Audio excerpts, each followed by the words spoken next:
Is Bitcoin for data transmission and storage, or is it for money? There are so many dimensions to the argument that it's difficult to pinpoint exactly what the crux of the issue is. There's a massive amount of mistrust on Bitcoin core development as a whole right now. It looks corrupt. I don't want to say it is corrupt, but it definitely looks corrupt. If you make a change and no one is willing to run your software, then you might as well have just not done it because it has zero effect. I think the nation state adoption is coming. These things happen very quickly. It's like literally gradually and then suddenly. It's simply a matter of time before we see a massive run up and we see a massive nation state FOMO, panic. Everyone has this sense in their head that something is off. It puts the suddenly very close to now, and it could trigger at any time. Bitcoin price is definitely, on the verge of Omega. Welcome to the show. First time on the new What Bitcoin Did. Good to see you, man. How are you? I'm hanging in there, Danny. Good to be on the new show. My first episode on the new one. I know, I'm excited. And this is the most requested topic at the moment by a long way. Under every single video that I post, the first comment is always, when are you going to talk about knots? I did cover this with Mechanic on a show, and I had Shinobi on the show maybe 6 months ago now. But the whole conversation has kind of got worse. I think the level of discourse has got worse. It's devolved into something that I've been kind of a bit nervous to kind of get into. And I tried to set up a debate with a few people from the Knot side and a few people from the core side, try and have like a very honest, calm conversation about this, but no one wants to talk to each other anymore. So I'm glad that we can do this, Samson. I think you're a voice of reason in this. So we're going to get into it. All right, let's do it, Danny. So should we start? I think it would be good. There's obviously, we spend all our time on Bitcoin Twitter. We follow this stuff, but there'll be a lot of the listeners that maybe don't know exactly what's going on. So can we start by just adding some context? Can you explain what's happened here over the last 6-12 months?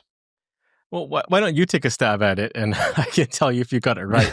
That's a good barometer for, the average person's understanding. Not that you're average, but you're like, you're less in it. I'm slightly below average.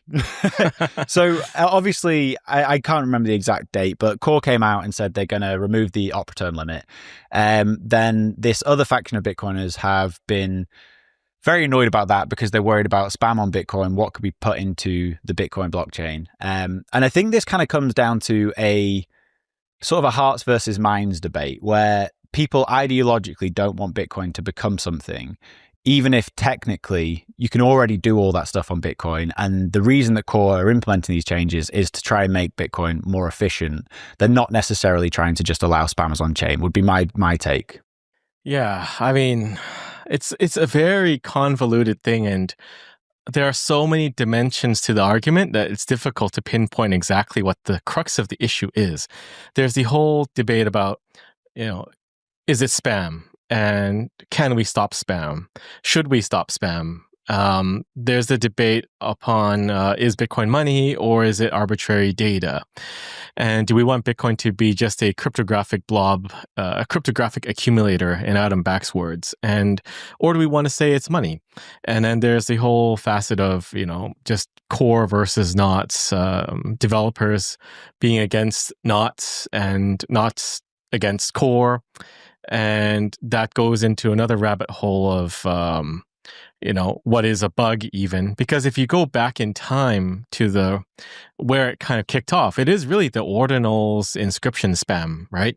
And that was when Luke had Luke logged a bug, CV 2023-50428, basically saying that these new protocols are bypassing data carrier size. And a lot of core developers just said, nope, not a bug, it's a feature. So they kind of changed documentation to fix the bug. And I think that is kind of where, in my mind, the schism happened. And the fallout now over knots versus core and op return is downstream of that moment in time. So it's a big can of worms, I would say, overall. But the net effect is really... maybe it's a battle over the core repo. because core is kind of booted Luke now. Yeah, like when they were first proposing the change dot return, they kind of were banning people and locking the thread to prevent people from knacking, and then unlocking it to ack it, and then relocking it. It's just an incredibly childish thing that they were doing. But Luke is kind of excommunicated from the Church of Core now.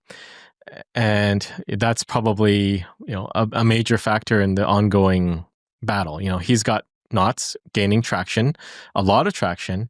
And I would say Ocean is overall gaining a lot of hash rate too. So the whole situation is kind of a really bad situation that we got into that could have been avoided, I believe, if there were more people listening to Luke at that time, and we nipped the spam issue in the bud early on. But, here we are. I mean, this is such a minefield. Even in everything you said there were a few things that I wanted to pick out. And just quickly, because I want to get into the core of the debate, and I don't want to get into these little minutiae bits, but you talked about how Core were banning people from commenting on GitHub. And this is something that I spoke, again, both to Shinobi and Mechanic about. And I think Mechanic's take on it's more interesting because he was on the side that was getting, kicked out and not allowed to comment. Yeah. GitHub maybe isn't the place to have the debates about what Bitcoin ideologically should be. It should be more the place you have technical debate. And I think Mechanic even conceded that maybe that is not the correct forum to have those conversations. It's difficult to say. I mean, where is the forum to discuss what is a bug, right? If you go back to what I pointed out as the origin of the split, then, where was that place to discuss it? It was technical forums or GitHub and the mailing list, but that didn't really result in a good outcome, I think. But, it comes down to the what is the governance? And we like to say there's no governance, but there really is governance, right? There are leaders in Core. The maintainers, have a big weight in, what happens, what gets merged, and their acts and knacks carry more weight, whether they believe it or not, than, just your ordinary contributor. So it comes down to, I think, governance, and the question of where these broader topics are hashed out is definitely something that is not yet answered, and I don't really have an answer. Is it on X? It seems to be, yeah. I don't know, but that seems to be where it is right now, right? Before we get into the kind of crux of the issue, should we lay out our biases? Because I think then everyone who's listening knows what side of this we're coming from. And so for me personally, I don't think Core is without fault. Don't get me wrong. I think the big issue has come from the communication of what they're doing and why they're doing it, I think. But I wouldn't feel comfortable myself running knots, and we're going to get into the reasons why. But really it just comes down to the fact that it's maintained and run by a single person. Even if Luke's brilliant, he's done amazing things for Bitcoin, that's still an issue for me. And the beautiful thing about Bitcoin is you really don't have to do anything. If you don't like the change that's happening, just don't upgrade. And so that's probably where I'm at, where you running Core 29 is my most likely path after this. I don't know where you stand. Right. So I'm kind of in the middle. I probably lean more towards knots, but I also see the value in Core as a whole. I think there are a lot of problematic individuals in Core and a lot of structural problems with the organization itself. And I don't want to get into it, but eventually, Danny, you're going to have someone on and they're going to air a lot of dirty laundry, dealing from backstabbing, internal politics, brigading, canceling people. There's a laundry list of stuff, and you'll get it eventually. I think it'll come to light. But there are problems there, but there are good developers. There are talented developers that know a lot and have worked on it a lot. But at the same time, you have a lot of newer developers that seem to have ulterior motives or have different goals, and are doing things that people can perceive to be conflicted and potentially bad for Bitcoin. And then I agree with your feedback on knots. Those are very common resistance points to running it, that it is mostly Luke. I think there are more contributors and there will be more, but it is a project largely owned by Luke. So I'm kind of in your camp. I would say I'm going to stick with 29, not even 29.1, but 29. And I won't upgrade. And this is generally the recommendation I'm making, which is let's not upgrade. Let's just wait and see. And I think there's an opportunity for a third major Bitcoin client fork or branch, whatever you want to call it. Fork kind of triggers people, but just like another benign clone of Bitcoin Core that is kind of the middle road, removing some of the more contentious changes that Core did and maintaining security fixes. Because you can say you don't have to upgrade, and that's often a counterpoint from the Core side, like, oh, you don't like what we're doing, don't upgrade then, or run something else. But then, when people run something else, they go, you're stupid for running that other thing, right? But, you also cannot not upgrade indefinitely. You have to upgrade at some point, maybe 1 year, 2 years. If you're a mining pool or an exchange, I think, probably in the 1 year mark, because there will be optimizations and bug fixes. So yeah, I think I'm in the middle ground, and there is a middle path through some of this mess. What if you could lower your tax bill and stack Bitcoin at the same time? Well, by mining Bitcoin with Blockware, you can. New tax guidelines from the Big Beautiful Bill allow American miners to write off 100% of the cost of their mining hardware in a single tax year. That's right, 100% write-off. If you have 100k in capital gains or income, you can purchase 100k of miners and offset it entirely. Blockware's mining as a service enables you to start mining Bitcoin right now without lifting a finger. Blockware handles everything from securing the miners to sourcing low-cost power to configuring the mining pool. They do it all. You get to stack Bitcoin at a discount every single day while also saving big come tax season. Get started today by going to mining.blockwaresolutions.com/WBD, and for every hosted miner purchased, you get 1 week of free hosting and electricity. Of course, none of this is tax advice. Speak with Blockware to learn more at mining.blockwaresolutions.com/WBD. This episode is brought to you by the massive legends Iron, the largest Nasdaq-listed Bitcoin miner using 100% renewable energy. Iron are not just powering the Bitcoin network, they're also providing cutting-edge computing resources for AI, all backed by renewable energy. We've been working with their founders, Dan and Will, for quite some time now and have been really impressed with their values, especially their commitment to local communities and sustainable computing power. So whether you're interested in mining Bitcoin or harnessing AI compute power, Iron is setting the standard. Visit iron.com to learn more, which is IREN.com. If you already self-custody your Bitcoin, you know the deal with hardware wallets. Complex setups, clumsy interfaces, and a seed phrase that can be lost, stolen, or forgotten. Well, Bitkey fixes that. Bitkey is a multi-sig hardware wallet built by the team behind Square and Cash App. It packs a cryptographic recovery system and built-in inheritance feature into an intuitive, easy-to-use wallet with no seed phrase to sweat over. It's simple, secure self-custody without the stress, and Time named Bitkey one of the best inventions of 2024. Get 20% off at bitkey.world when you use code WBD. That's bitkey.world and use code WBD. Okay, and I think, to be honest, out of this, with more people running knots, hopefully more developer eyes on knots, like that seems like a good thing. I've got no problem if people want to go run a different implementation. That's completely their choice. I'm not going to scream at people and tell them they're being dumb. It's just not what I'm choosing to do. But there's a problem with that.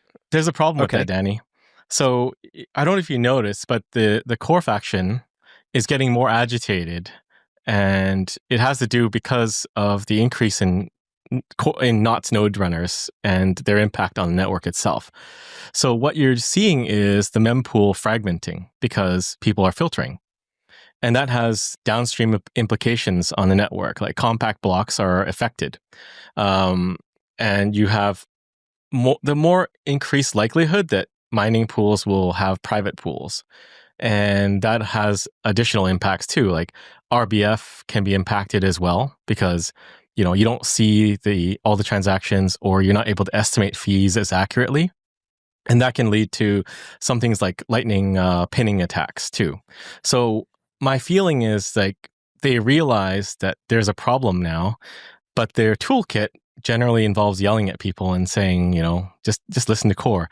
And that doesn't really work either. So there is a crisis, I believe, in the core camp. I see a lot of the comments and a lot of people on Twitter who genuinely believe that Core 30 is going to destroy Bitcoin.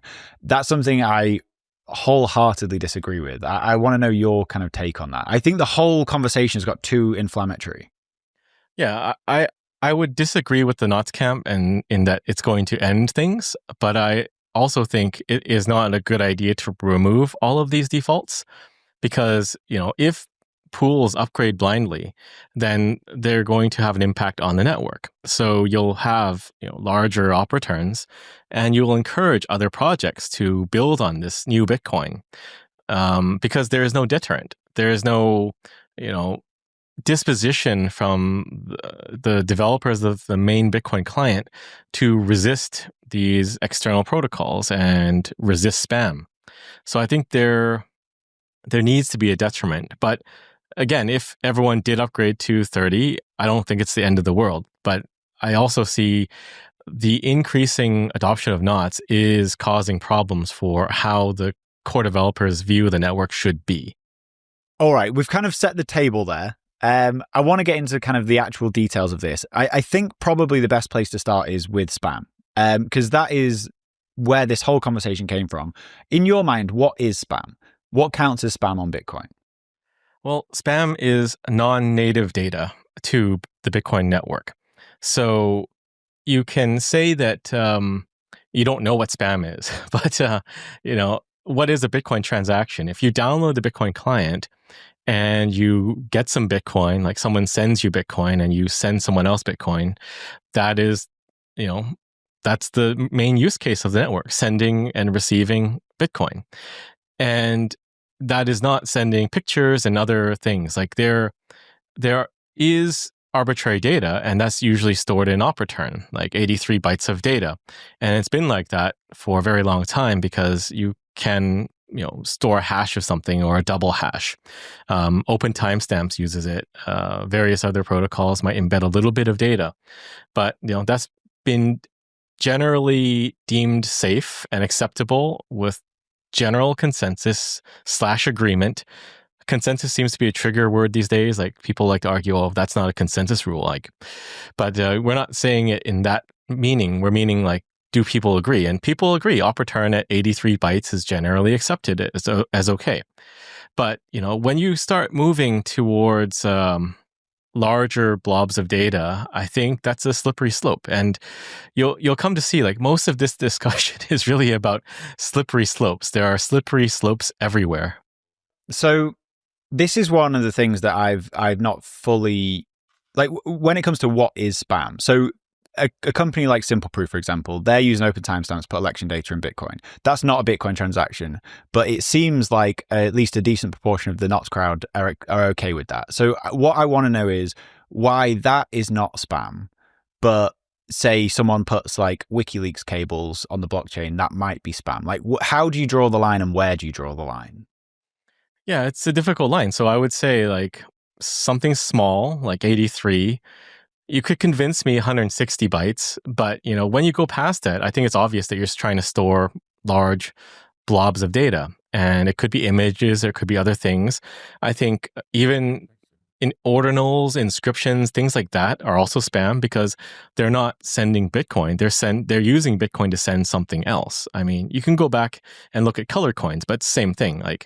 But I think as long as you're not harming the network, and I think we can generally agree that bloating the UTXO set is harming the network, then it's okay. So if you're timestamping, you're putting very little data, you're paying fees, that's good. But you can pay fees and bloat the UTXO set or embed data and images and whatnot. And I think that is spam. But it really comes down to a blend of harm and what exactly is your intent. Okay, so we should probably talk about why Core are doing this, why they're removing the limit on op return, because you can already fill a 4 megabyte block with a single transaction that is not a Bitcoin transaction. We saw this happen last year, I think it was. I think Luxor maybe with a mining pool, I can't exactly remember, but they included a block that was a single transaction and it was just one image. So I think Core's argument for doing this is that it's a less harmful way of putting data in the Bitcoin blockchain rather than using the witness data or something else. Yeah, I mean, it's a difficult topic. So you can remove the limit And I think the rationale there is that this is something that can be done already. Therefore, the filters don't work.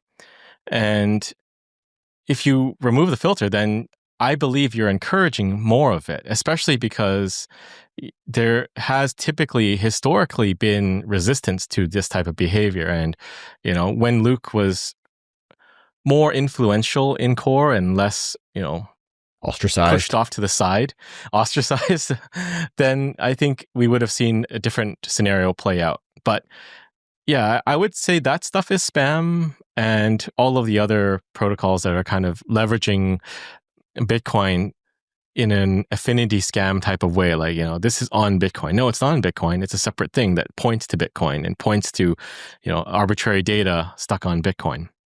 But so this kind of comes down to the monetary maximalist argument. That's the way that someone like Rizzo would frame it. And this is where I said to Mechanic, like, ideologically, I agree. Like, I want Bitcoin to be money. Like, I agree that pictures on Bitcoin is absolutely not what it was intended for, and I don't like to see it.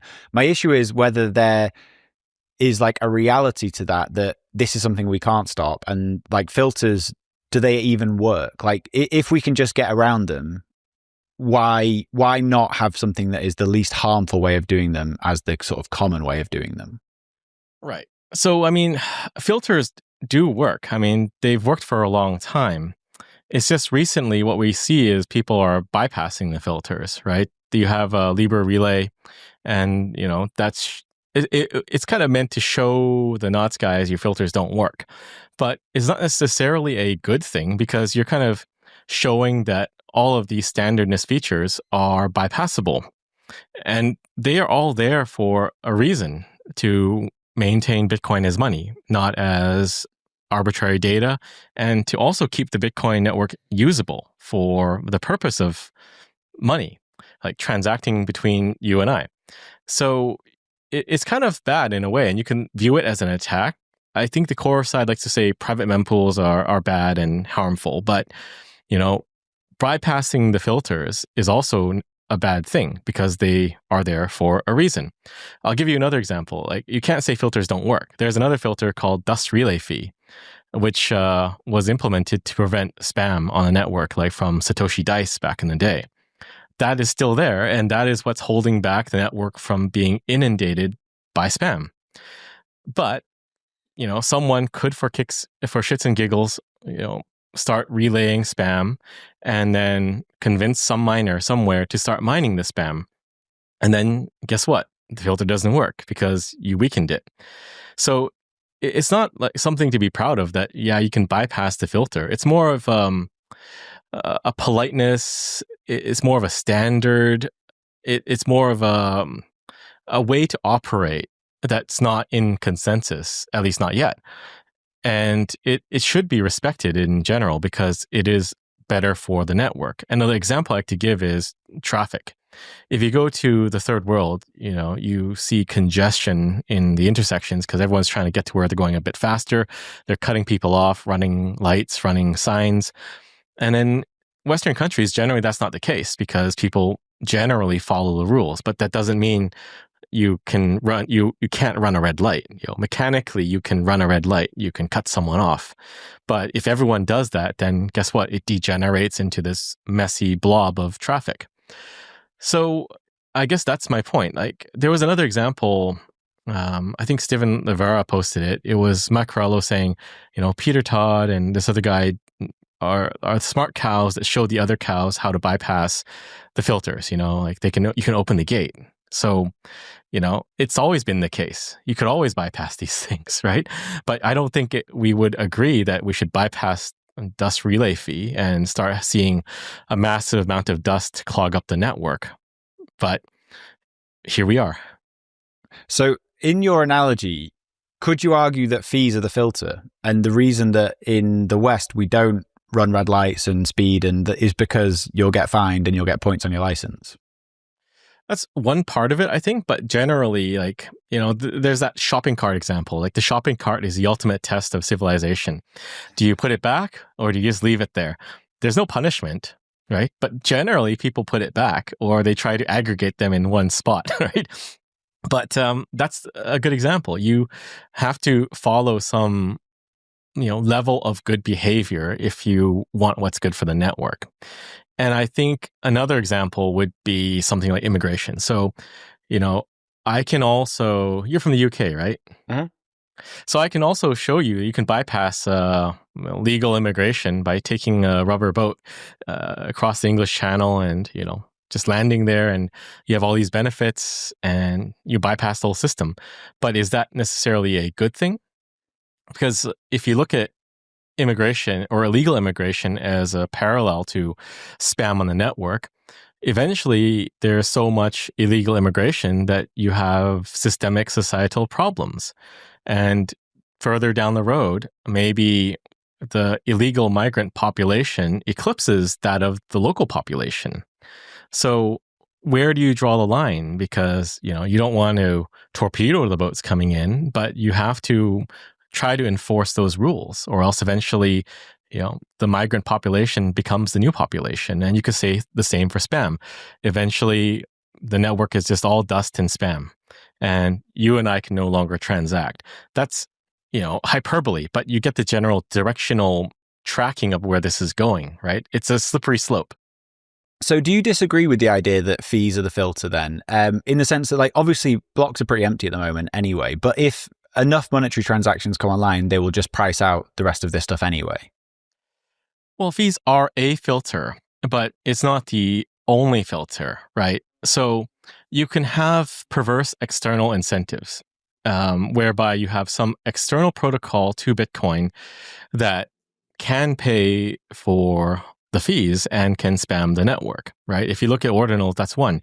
It's kind of like an ICO, but with pictures. They're selling these PFPs or whatever, wizard images and cat images, and then they have a war chest and they don't care. They can print more stuff. Or more adversarially, you could have a company that launches an ICO, raises a few $1 billion, and fees are already low, and they can create a new protocol called proof of empty blocks. I talked about this on the pod with Cedric, and now they're going to pay miners to mine empty blocks because that is how they designed their mechanism to generate coins on their chain. Right? So there's a lot of things that you have to kind of think that it is an attack and mitigate it. You can say fees are the filter, but it's not always a filter. And the other angle to this is we are weakening the fees as a filter mechanism because we increased the block size during the block size war. So you have less fee pressure. And in 29.1, you lowered the minimum fees to 0.1 sats per VByte at a time in which fees are already historically low and declining for miners. And you can argue, well, the miners could set it higher, but that's not necessarily how it always goes. A lot of pools will run defaults, and some of them may be more interested in short-term economics and getting, $100 more in fees versus the long-term economic outlook. And, that can be self-sabotaging because now you just lowered fees by a factor of 10-ish. And it's going to be hard to build that up even back to 1 sat per VByte, much less higher, at a time where you have more L2 traffic than ever before with Lightning, Liquid, and you have ETFs that take even more transactions off chain. So there's a lot of nuance and dimensionality to all of this. I actually think the miners taking transactions under 1 sat per VByte is a really interesting and useful comparison here, because you were talking about the dust limit before, and I think this has only really happened over the last few months, but miners have been including transactions that are under 1 sat per VByte. And they've done that while probably, I'm guessing here, but 99+% of nodes would not have that as policy. So Is that not another example of filtering not necessarily working? Well, filters only work if we generally agree that these should be the filters, right? If you are bypassed and Libra Relay can bypass that and some miner is mining it, others might figure out, okay, well, why don't we get that too? And maybe they didn't do the economic analysis and see, well, it's only $100. Or even if I'm mining ordinals, it's marginally nothing.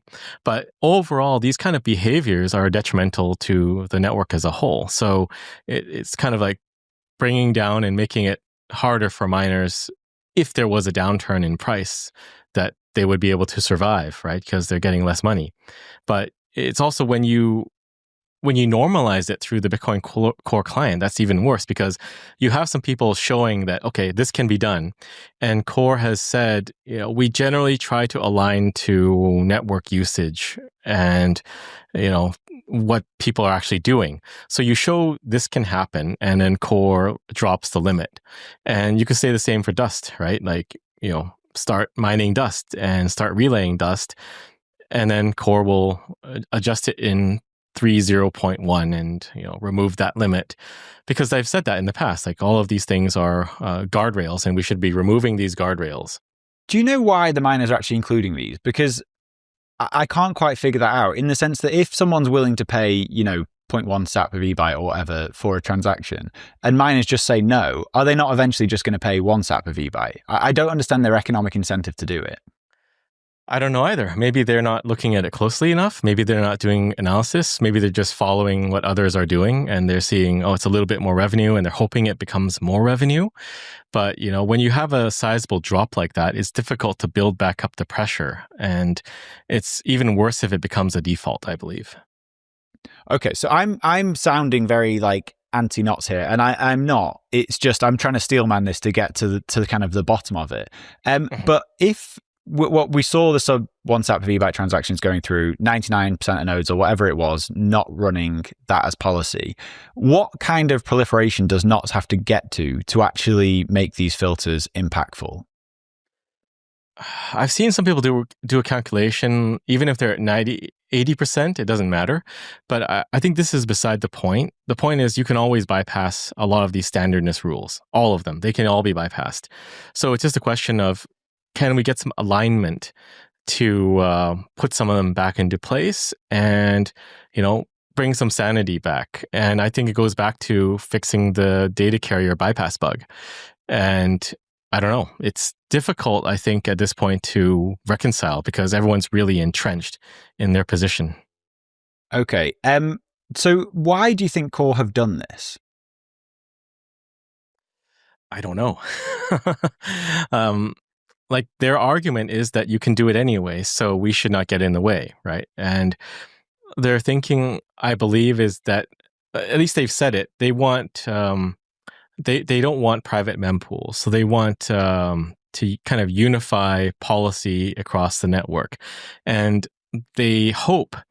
I'm kind of steel manning for them, but they hope that the people spamming will stop using UTXOs and go to op return, because now they've removed some of these defaults, and it also reduces the risk that you need to go to a miner directly to broadcast the transaction, because the network as a whole will accept these larger op returns. Do you think there's kind of a disconnect between Bitcoiners and Bitcoin Core at this point? And is that the widest that disconnect's ever been? I would say so. I mean, there's a massive amount of mistrust on Bitcoin Core development as a whole right now. And I can definitely see that perspective. If you look at what's going on, they're kind of antagonistic to users, and you see this in a lot of their communication. It's almost like they look down on users, and actually you can find quotes in posts on X if you want to look for those. But there's also the fact that it looks corrupt. I don't want to say it is corrupt, but it definitely looks corrupt because they're rewriting documentation to avoid fixing bugs. And there are people that have interest in these spammy projects like Ordinals and Taproot and whatnot, and they're all over, and they're in the mailing list discussing stuff and very friendly with the core developers and maintainers. So I can definitely see why there's this massive mistrust of core development. And then there's the resistance to undoing their changes and not changing these defaults. So it kind of all together adds up, and people kind of feel like, they're being gaslit. Communications on X compound that, but the refusal to not undo something and the refusal to, slow down or pause is all reasonable for the average person to assume that, there's some ulterior motive going on. I think probably the reason that they're reluctant to go back on what they've said they're going to do is because they think technically it's the correct solution. But again, is that them just missing some of the ideological arguments against what they're doing? Well, I mean, here's the thing. Like, I was just chatting with Adam back before I came on, and I told him my position is not to upgrade, and this is what I will recommend to people. And he's saying, you should just upgrade. Like, just go to 30, and you can always change the defaults back. So then I countered back and said, well, then why not just not have those changes if people can change them back? You know, we're kind of in this cyclical argument. He's saying they don't matter and you can change them back. And I'm saying, well, you can just not change them if they don't matter, right? So this is this that we're stuck in this cycle here. So there's no really good end to it, because at the end of the day, you can bypass filters. They are not absolute. So it's more of a attitude of what Bitcoiners have. Is Bitcoin for data transmission and storage, or is it for money? And this is where the divide is. You know, there are additional angles on slippery slopeness here, because the discussion around filtering out the spam leads people to think, well, if you can filter that, you set a precedent, and governments can also tell you to filter other things too down the road potentially. But I don't think that's necessarily true, because a lot of these spammy things, they're embedding data in envelopes, and they sort of self-identify themselves by these envelopes. So you can tell, like, okay, this is a BRC, this is an inscription, and yeah, it's spam, so filter. But that's not the path that we've chosen, and Knots is doing that, but Core seems to be trying to implement more things to make it more easy for them to spam, because they think that is the deterrent to spamming UTXOs. But if they're trying to deter people from running private mempools, their argument for that would be because that increases miner centralization, so we should do anything that sort of prevents that. Is that correct? Well, mining centralization is a common talking point that's always brought up, right? Like, we're doing this because we want to mitigate mining centralization. So you don't, but so then why don't you think that mining centralization is an issue in that sense?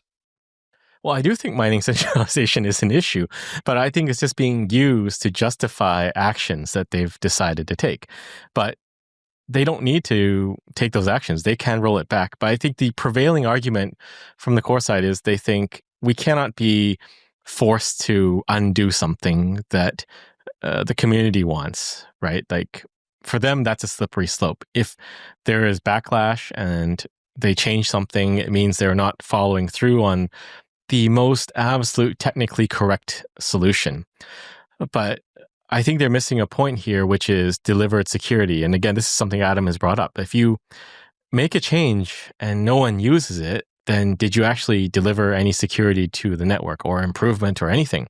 And I think the answer there is no. If you make a change and no one is willing to run your software, then you might as well have just not done it, because it has zero effect, or negative effects in this case, because now you have a lot of mempool fragmentation. One of the things that keeps me up at night is the idea of a critical error with my Bitcoin cold storage. This is where AnchorWatch comes in. With AnchorWatch, your Bitcoin is insured with your own A+ rated Lloyd's of London insurance policy, and all Bitcoin is held in their time-locked multi-sig vaults. So you have the peace of mind knowing your Bitcoin is fully insured while not giving up custody. So whether you're worried about inheritance planning, wrench attacks, natural disasters, or just your own mistakes, you're fully protected by AnchorWatch. Rates for fully insured custody start as low as 0.55% and are available for individual and commercial customers located in the US. Speak to AnchorWatch today for a quote and for more details about your security options and coverage. Visit anchorwatch.com today. That is anchorwatch.com. Do you wish you could access cash without selling your Bitcoin? Well, Ledden makes that possible. Ledden are the global leader in Bitcoin-backed lending, and since 2018, they've issued over $9 billion in loans with a perfect record of protecting client assets.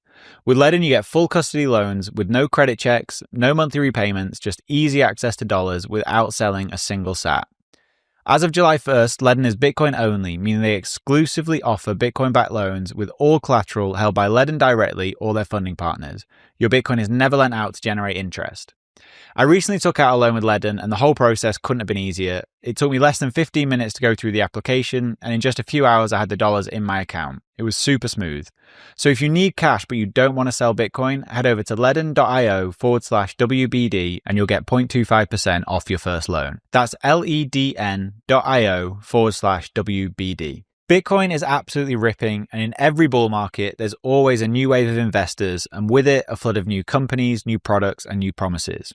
But if you've been around long enough, you've seen how this story ends for a lot of them. Some cut corners, take risks with your money, or just disappear. That's why when it comes to buying Bitcoin, the only exchange I recommend is River. They deeply care about doing things right for their clients and are built to last with security and transparency at their core. With River, you have peace of mind knowing all their Bitcoin is held in multi-sig cold storage, and it's the only Bitcoin-only exchange in the US with proof of reserves. There really is no better place to buy Bitcoin, so to open an account today, head over to river.com/WBD and earn up to $100 in Bitcoin when you buy. That's river.com/WBD. So you certainly don't sound like you're pro core in any way here. So why aren't you running knots? Well, I don't think I should have to run knots because I've been running core for a long time. So I think I should be able to stick on an older version of core and, I'll run a third one if there is a third one that is more reasonable and conservative. So, but do you think that knots is a safe node implementation to be running, or do you think the risk of the single maintainer is too high? Well, I don't necessarily think the single maintainer is an issue. The issue is more that there's a large difference in code, like 25,000 some odd lines of code between core and knots. And this is because Luke is cherry picking things to merge. It's not a rebase. I think you might have some things that could be merged for security reasons that may have been missed. I don't know. I haven't looked at it closely enough, but for me, that would be a reason why I would choose not to use knots. But I don't think it's because it's just one maintainer, because, Luke is a very skilled engineer. He knows the code base in and out. He was the one that figured out that SegWit could be done as a soft fork when nobody else in all of Bitcoin Core thought it could be done. They all thought it was a hard fork. So he knows the ins and outs of the code base like the back of his hand. And I think, I could trust his judgment on, developing Bitcoin software because he's been here since the earliest days. So I agree with that. Like, Luke is clearly brilliant. He's done some great things for Bitcoin. But I still think there's an issue with a single person having eyes on the code before anything's merged. Because with Bitcoin Core, there's 5 or 6 lead maintainers and then, 50 or 60 devs that look at this thing consistently. Surely that is a way more robust system than one where Luke can just merge code whenever he wants to. Even if he's brilliant, surely you need more eyes on the code. Yeah, definitely. More eyes is better. So, I think that's a valid point. People should want more review of knots, and I think they will get there. I mean, there are people putting together, I think, a new organization to fund knots development, so that will help with that. I mean, it's really a question of funding, right? Like, Luke is doing it himself without any funding. So that can all be fixed. But I think overall, it's healthier that we have multiple implementations, especially multiple robust implementations, because then there's no risk of core just ramming something through that people don't like, because it is the reference implementation right now, and people do blindly follow it. So there is a risk that something could go through that is detrimental to the network. And, there was CV 17144, which was the inflation bug. And that went through with all the review of all the different developers and all the big names that you would expect. They all waved it right through. So there is a risk there too, even in core itself, that, people will miss things. So the risk is really the echo chamber. And I think that is another systemic issue in core, which is they kind of give each other a free pass, and they have their in-group and the out-group, and the in-group can kind of wave things through. And that's also a risk, just as big of a risk as just one maintainer or a few maintainers is for knots. The thing that I can't quite get my head around with the multiple implementations idea, though, is that are we not diluting developer mindshare with that? So there's probably only, I don't know what the number is, 100 people in the world that are capable of actually working on something like core or knots or whatever it might be. If we have multiple implementations, do we not just remove eyes from core, take them over to knots, and then to whatever the third implementation is? And instead of having one really robust reference client, you have 3 that are all slightly less robust. Well, it depends. I think if you have one client that's rebasing off the latest core version, then it's far less risky than just cherry picking changes and merging, which is the knots method. But I don't necessarily think that's an issue. Like, what we need is more testing than development. So the question is, Danny, why do we want so many developers developing so many features? You know, there's a clip of Saylor on the old What Bitcoin Did pod that's going viral right now, where Saylor is saying, you know, we don't want to change things. Like, you don't want more and more complexity. You don't want more rules. You know, you generally want to be very conservative for Bitcoin because, you know, it was a $1.3 trillion asset. Now it's 2.0 something trillion dollars, right? So it's getting more and more valuable. I think we need to become more and more conservative. Like, do we even want multiple releases of Bitcoin Core a year? Or do we want one a year or one every 2 years? I don't know, but I'm okay with like a 1 to 2 year release cycle cadence, barring any urgent bug fixes for critical vulnerabilities, because there don't need to be that many features added to Bitcoin at this time. I don't disagree with that at all, but there's still going to be bugs in Bitcoin. There's things that we know are going to need changing at some point, like there's the timestamp issue. So like, this can't ossify yet. There are things that we absolutely have to change at some point. But do you think the ossification, time warp attack, right? No, it may not be called a timestamp bug. Isn't there a problem with like is it like the fact that it's 24-bit or something like that? Let me find out. I don't know. There's a time warp attack that's being worked on, right? But I mean, there's a problem here too, which is the current state of things is making it very difficult for getting consensus to upgrade the network, especially with Core the way it is now. Like, as you said, trust in Bitcoin Core is at an all-time low. Will they be able to push a soft fork through to fix something?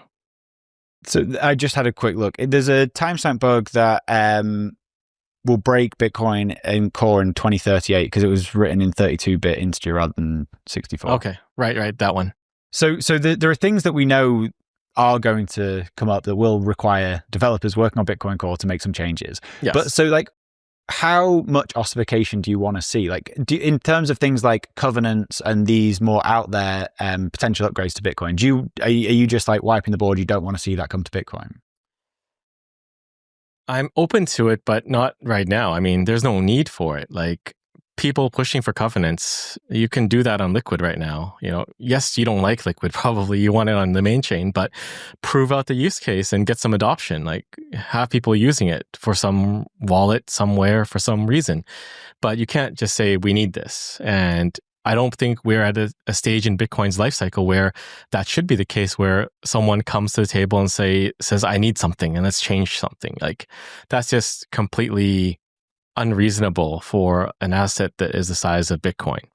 And, you know, I agree that we do need bug fixes. Like, there are things that we can fix, but like, that bug is in 2038. We have time, right?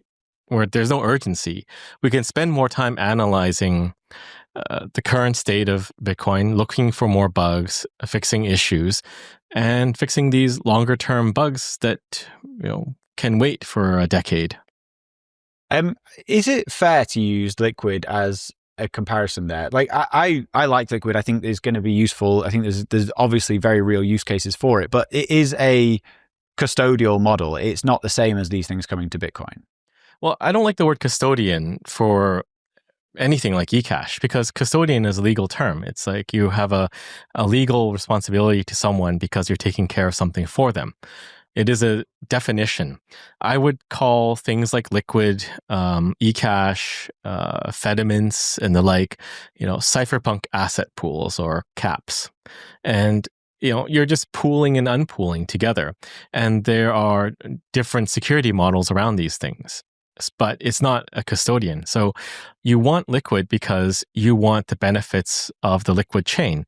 You can't expect to have your Bitcoin and have the Liquid BTC at the same time, right? It doesn't work that way. So you have to make a trade-off and take one over the other. But you can always swap back, and there's utility there. But my point is, if you wanted to build something with covenants, there's simplicity now activated on Liquid. Go and build a commercial project on Liquid that is in demand and people want it, right? Like Aqua is a good use case. We're seeing a massive amount of Aqua usage, transaction volumes, because people want to use Liquid, and being able to use Liquid as a base for Lightning payments or aggregating smaller Lightning payments to swap to Bitcoin main chain and consolidate their UTXO. So the onus is on the people asking for the thing to prove that there is a real use case for it. And it's not just theoretical that they themselves want. Because if you look at Taproot, like we rushed to activate Taproot. It was a major emergency because we want to have signature aggregation. Where's the signature aggregation? I don't know. I don't see it. Do you? Nope. Do you think Taproot was a mistake? Not necessarily, but rushing it through, maybe. I mean, we could have packaged up a soft fork proposal that did a lot of different things and activated it all at the same time, right? There is no rush here. I think the monetary maximalists are trying to build a Bitcoin for the next 1,000 years. And if you work back from that timeline, you don't need a release every few months. You know, a release every couple of years is good enough. Yeah, I don't disagree with that. So where do you think we go from here then? Because when this debate all started up, I thought this was going to be something that was a talking point on Twitter for a few weeks and then would die down. And if anything, it's ramped up. Like the vitriol from both sides has got to insane levels. Core 30 is going to be out in, I don't know, 3 or 4 weeks. What do you think will happen? Well, I don't think a lot of people will run it. I think there is sort of a shelling point here. There is a faction that won't run it. They'll stick with 29. And there's a faction that will run knots. And I really don't see a lot of people keen to run 30 unless they're just a devoted core supporter and they want to signal that they're loyal to core and they support the devs, or they're running it to spite the knots people because they don't like them. So that's generally the lay of the land. Like if you look at the entire landscape, it is very fragmented, and there are these camps that have their entrenched beliefs. But to answer your question about where we go from here, I'm really not sure. It definitely feels like everyone has their side, and that's it right now. So I posted a sort of bait post on X about the UTXO size growing from 11 gigabytes now to 128 in like 10-ish years, and then maybe to 1 terabyte.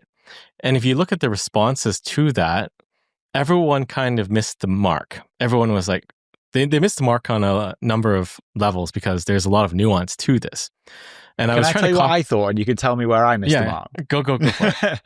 Because when I saw that, like the few things I thought is, it's 11 gigabytes right now. You can still run a node with a machine with 4 gigabytes of RAM. So like, why I didn't necessarily know why it was an issue. One, because like storage capacity is going to get cheaper and easier. And like, you don't need to keep the entire UTXO set in RAM. Like I didn't know why it was an issue. Yeah. So I was trying to kind of try to do what Adam was doing. So Adam posted a tweet saying he's running Bitcoin 30. And, you know, that triggered everyone in the usual way that you would expect them to be triggered. But he left out the word core because what he was implying was he'll run a Bitcoin 30, not necessarily core 30. So it could be a knots 30, a knobs 30, another implementation based off of 30. But it goes to show, like on his thread, you get the people that are in their camp pushing their view. So the core camp was like, hey, Adam is on our side, you know, suckers. And then, you know, the knots guys are angry. Like, how dare you run, you know, Bitcoin core 30, right? But for my post, I was trying to get to the point of if you care about real decentralization, and if you care about miners, small miners, which is the argument that core is giving for their changes, then you definitely want to constrain the UTXO set size. So you can. So a lot of people first got wrong. They think it's just on disk. Like, hard drive space is getting cheaper, and like, what are you talking about? But I was referring to RAM, and I was referring to people that want to mine, because if you want to mine, you have to load the entire UTXO set in RAM, so that it's fast access.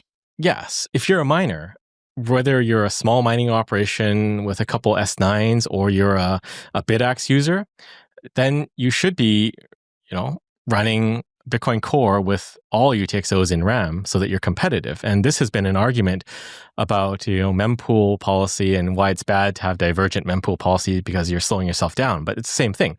You want to have the entire UTXO set in RAM if you're a miner, regardless of your size.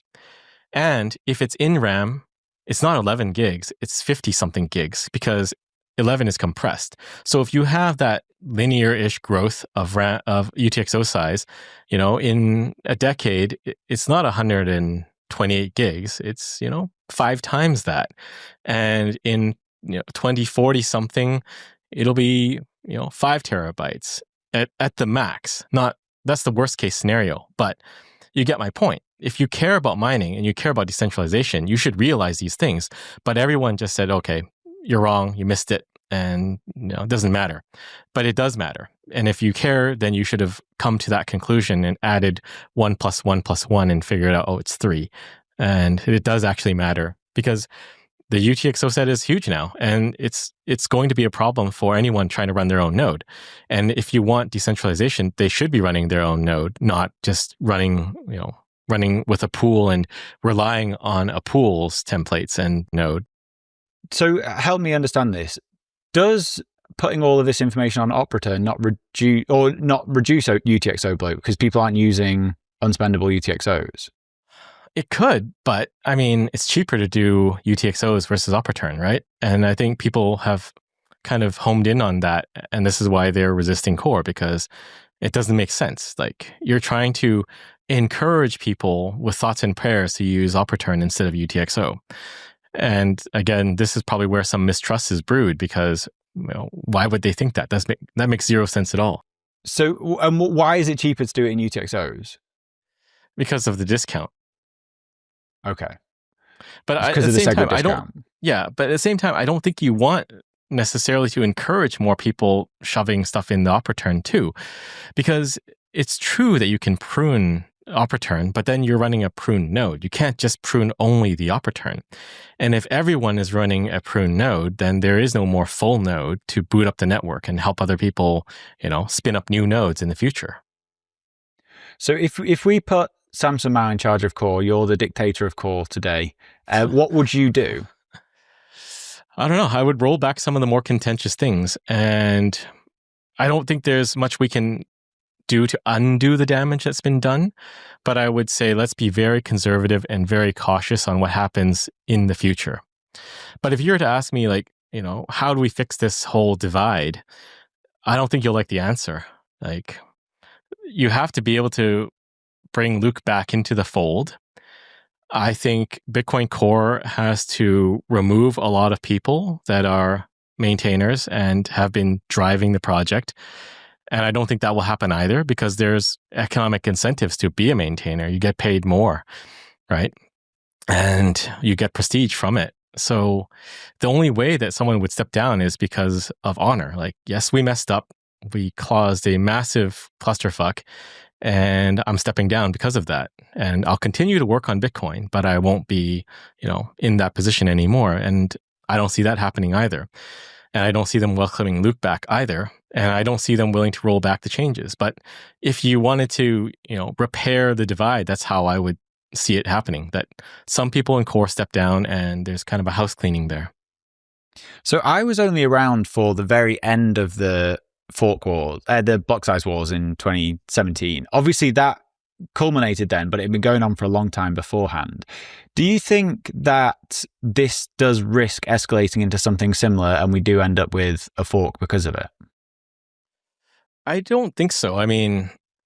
Like I said, I don't believe Core releasing 30 is going to be the end of the world. I think we can unify some of the policy. We can talk to miners and mining pools. Like I used to run a mining pool. You can talk to people that run mining pools and show them that it's better to align with what the network wants, which is seemingly filtering of spam. There might be some holdouts and some pools might want to keep mining and relaying spam. But in general, I think it's possible that a lot of them would understand that it's better for the network not to do that. And yeah, I think you can kind of bring about some change to the network. I think the problem with a lot of core developers is you work with the tools you're given. If you're a lawmaker, you're just going to write laws and write more laws. You're not going to remove them. If you're a developer, you're going to keep focusing on the code.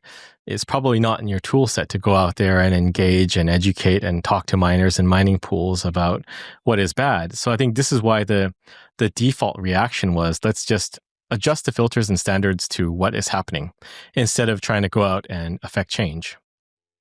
I think one of the dynamics that's missed a little bit too much in this conversation is the fact that not all nodes are created equally. Like the economic nodes are the thing that matter on the network. And obviously, for a long time, basically forever, they've all been running Bitcoin Core.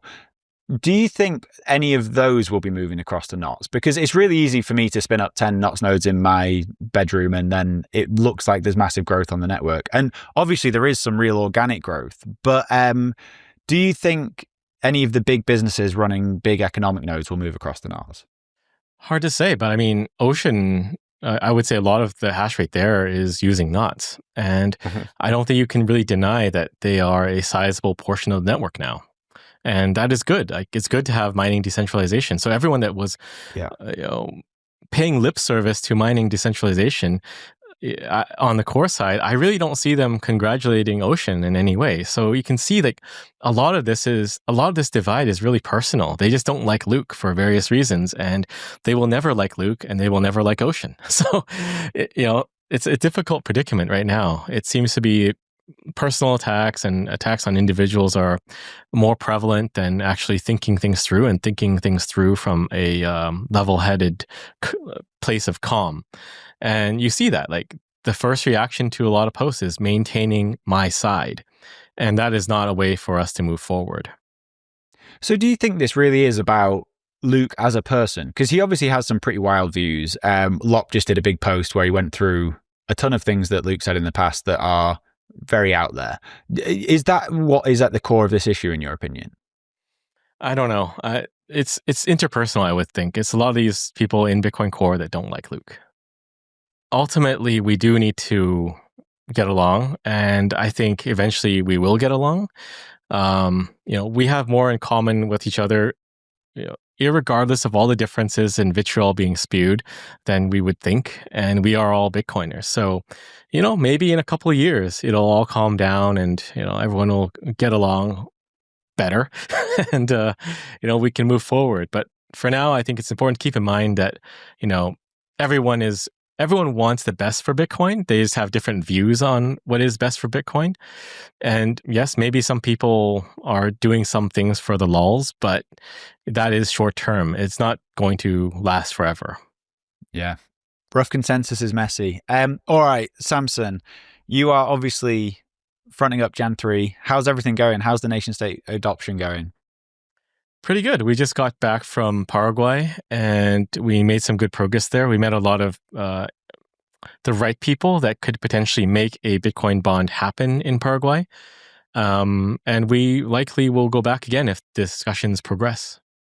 And I assume all of these countries have been looking at what Trump has been saying in the US and him leaning into Bitcoin. Has that made a real impact in your conversations with these other countries? Well, I think they have a vague idea, but we often seem to think in a wrong fashion that everyone knows everything that we know, and that's not always the case. A lot of people don't even know that the Bitcoin ETFs are BlackRock's most successful ETF, and it's generated some 200 million in profits for them.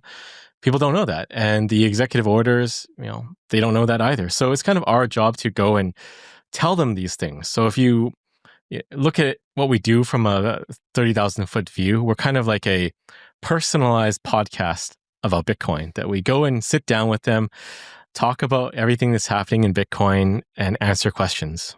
And there's no question that is too noobish to answer. You know, back in 2021, when Saylor came out and started doing the strategy stuff, everyone was thinking like institutions were going to start piling in, and we saw one or two, and then like really it wasn't until the last 12 months where we've seen real institutional adoption of Bitcoin. Do you think nation states may be similar in the sense that we may just be like a cycle early, and in a few years we'll start seeing a lot of these nation states actually piling into Bitcoin? Well, there's like two parts to that question. So this cycle doesn't seem to have played out. We're behind schedule. We should have had a bull run already, like a massive run up. And, we're down actually at the time of this recording. So I think this cycle, if you want to call it a cycle, is delayed. It might push into next year for whatever various reasons there are. But I think the nation state adoption is coming. We're pushing on a lot of fronts. Other companies and people are pushing too. There are concrete examples of what Bitcoin can do to benefit a country out there right now. The moves in the US, I think, have yet to propagate throughout the world. So Trump did create the SBR, but they haven't started buying yet. And we are talking with other countries to do the same. There are a few that have said they will create it. And I think it's all coming. It's really that these things happen very quickly. It's like literally gradually and then suddenly. And I think we're on the tail end of gradually, and we're at the beginning phases of suddenly. And if you look at just the US alone, they're pushing forward on a lot of their budget neutral Bitcoin acquisition and the Bitcoin Act too. So I believe it's simply a matter of time before we see a massive run up and we see a massive nation state FOMO, panic. Which nation states are you most bullish on as like a category? Because obviously El Salvador done incredibly well, Bhutan done amazing, the US is starting to make moves. Countries like the UK where I'm from and Australia where I live, I think are going to be laggards in this. I can't see them being amongst the first movers. Like, where do you think the real progress will come from? I think it's likely Latin America. And I've said that since we started JAN3, that it's the most ripe area of the world to significantly do something with Bitcoin, because you have energy, the energy part of the equation, you have the general stability, political stability, and you have the need. So you put all those things together and it just makes it the perfect place. And I think we just need a few more dominoes to drop. If things pan out in Paraguay the way we hope, I think that's a big domino, and countries in the surrounding area would likely come as well. I mean, I'm excited for the nation state FOMO. That's is that when we actually get the $1 million Bitcoin target that you always talk about? We'll see. I mean, even without nation state adoption, we should see it too, simply because of the corporate buys. Every day there's more and more corporations buying, and it just blows my mind that we're not running already. Yeah, it is a bit strange. This cycle has felt very different. And one of the best ways that I've found to describe it is like my vibe check is completely gone. Like in previous bull markets, you get a sense of what's happening, you get a sense of where we're going, you can almost feel it when we're about to run. And this time I've just got no idea what's happening, and I can't put my finger on why that is, but my vibes are all off. Yeah, because every day you see an announcement that Strategy bought this many coins, Metaplanet bought this many coins, this new company is buying, and the price is going sideways and down. So it makes zero sense, and I don't really have an answer about why. I think it's probably a number of things. It could be paper Bitcoin. It could be ETFs. It could just be outright fraud like FTX. Some exchange somewhere is selling coins that they don't have, and they're buying back when they need to buy back to meet demands for withdrawals. I don't know. But definitely, I think everyone has this sense in their head that something is off. And there's no way to know for certain until, something blows up and it's all over the news. But definitely, I would say it puts the suddenly, very close to now. And it could trigger at any time. And that's kind of like the Omega thesis. And I think that the current situation of Bitcoin price is definitely on the verge of Omega. You're feeling it. So why do you think there's fraud? Like, what leads you to think that there's some kind of fraud in the market? Like, is there always going to be blow-ups whenever we have one of these like bull and bear markets? Like, is because we have had that in the past. Do you think that's likely in the future? Well, there's always been something, right? Like FTX was the perfect example. We saw that they were selling Bitcoin that they did not have. And, that's always a possibility. And I think of all the factors, it has to be some contributing factor that some entity is doing something weird.